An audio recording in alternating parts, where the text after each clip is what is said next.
Il fait monter sa femme en France. Mais une fois qu'il tombe dans le coma, elle l'abandonne à l'hôpital pour aller se remarier avec un vieux Français.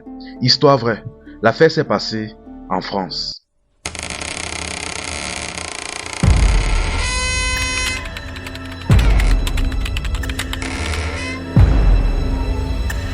Déjà, voici le monsieur en question. Ici, on va l'appeler Cédric. L'affaire a commencé déjà en 2002. Cédric en question déjà vivait paisiblement en RDC avec sa femme.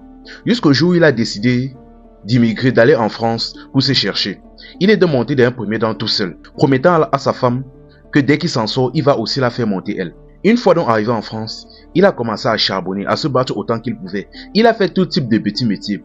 Il était serveur, il était livreur, parfois même cuisinier, balayeur, il y a quoi qu'il n'avait pas fait. Tellement qu'à un moment donné, par la grâce de Dieu, il a réussi à être régularisé. Et à peine être régularisé, il a accumulé le plus d'argent possible pour cette fois-ci s'acheter un appartement et se stabiliser financièrement. Maintenant, dès que tout était en place, il a donc commencé à lancer les procédures pour faire monter sa femme. Tout s'est très bien passé, il a réussi à faire obtenir un visa à sa femme et sa femme est très rapidement montée le rejoindre en France. Une fois qu'elle était en France, ils sont partis, ils ont commencé à visiter la ville de Paris, ils ont fait quelques restaurants, bref.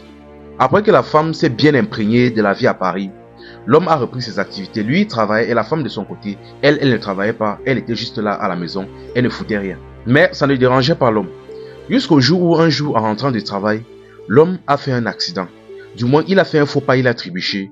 Sa tête a pris la bitume. Et il est tombé inconscient. Il a été rapidement amené à l'hôpital. Et une fois à l'hôpital, on s'est rendu compte que le monsieur avait une sorte de traumatisme crânien, quelque chose comme ça. Et le monsieur était tombé dans le coma.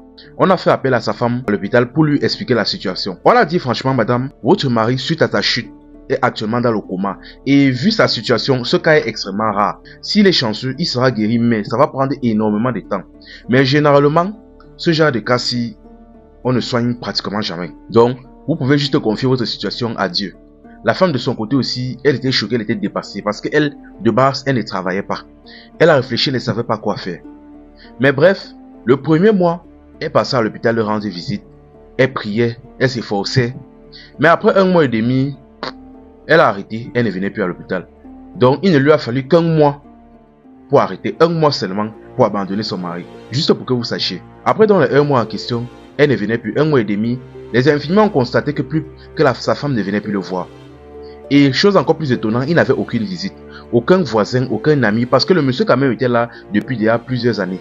Donc techniquement, il avait déjà de la famille ou au moins des amis, ou ne serait-ce que ses voisins qui auraient pu lui rendre visite. Mais étonnamment, personne n'est venu lui rendre visite. Chose qui a étonné les infirmières. Mais bref, le temps est passé. Après 6 mois, le monsieur, par la grâce de Dieu, s'est réveillé. Quand il s'est réveillé, les infirmières lui ont expliqué la situation. Comment il a fait pour se retrouver dans cet état-là. Il a demandé où est sa femme. Les infirmières se sont regardées. Ils ont dit que, ah, désolé monsieur, mais ça fait déjà plusieurs mois que votre femme ne vient plus vous voir. Il a compris ça, il était surpris, choqué, mais il a dit que bon, j'ai compris.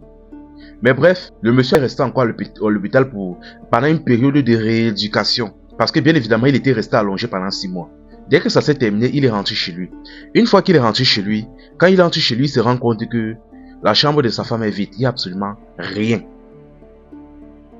Bon, il ne s'est pas cassé la tête. Il est d'abord dans un premier temps parti dans un bistrot, dans un café pour manger.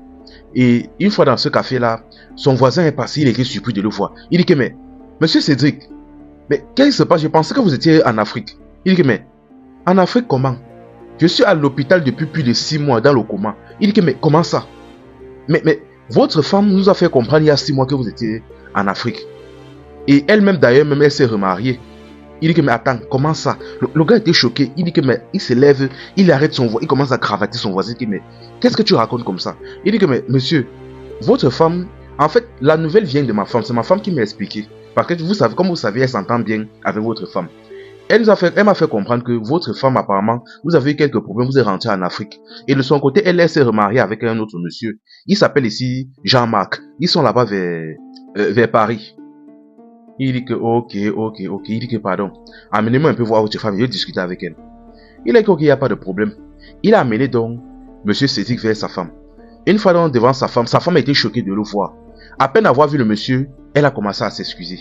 Elle dit que non, je ne veux pas les excuses. Explique-moi précisément ce que ma femme t'a expliqué, ce que tu as traité avec ma femme.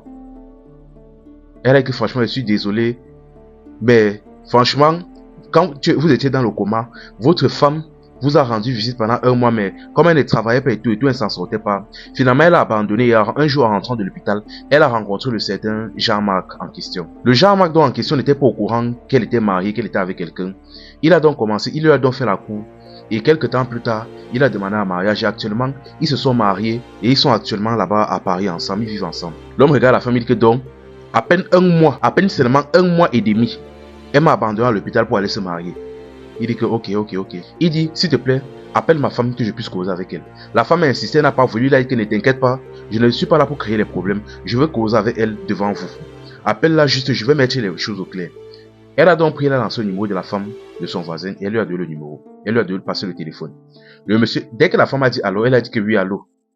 La femme a été surprise. Sa femme a été surprise, elle entend la voix de son mari qui est censé être dans le coma. Elle dit que mais c'est toi Cédric? Il dit que oui, c'est moi. Donc tu pensais que j'allais mourir. C'est pour ça que tu m'as abandonné à l'hôpital, à peine un mois et demi pour aller te remarier. La femme a commencé à bégayer, elle essaie de s'expliquer, sortir les prétextes. Elle a dit que non, ne t'inquiète pas. Je ne suis pas là pour chercher les promos ou quoi que ce soit. Juste, comme tu pensais que j'allais mourir, non, mais par la grâce de Dieu, je suis toujours en vie. Dieu te bénisse, que Dieu te bénisse. Et je te souhaite une longue vie. Il a raccroché l'appel. Il a remis le téléphone à la voisine. Il a remercié la voisine pour sa sollicitude. Il s'en est allé en pleurant. Je sais que certains arriveront dans les commentaires dire que non, elle était acculée. Un mois. Elle a abandonné un mois seulement à l'hôpital pour aller se marier. Pas 6 mois. Un mois. Elle a abandonné après un mois seulement à l'hôpital pour aller se remarier. Mais sinon, j'ai une question. Selon vous, si vous étiez la femme, qu'auriez-vous fait à sa place? Franchement, il y a des relations qui ne servent à rien. Avant de choisir votre époux, souvent réfléchissez. Réfléchissez franchement.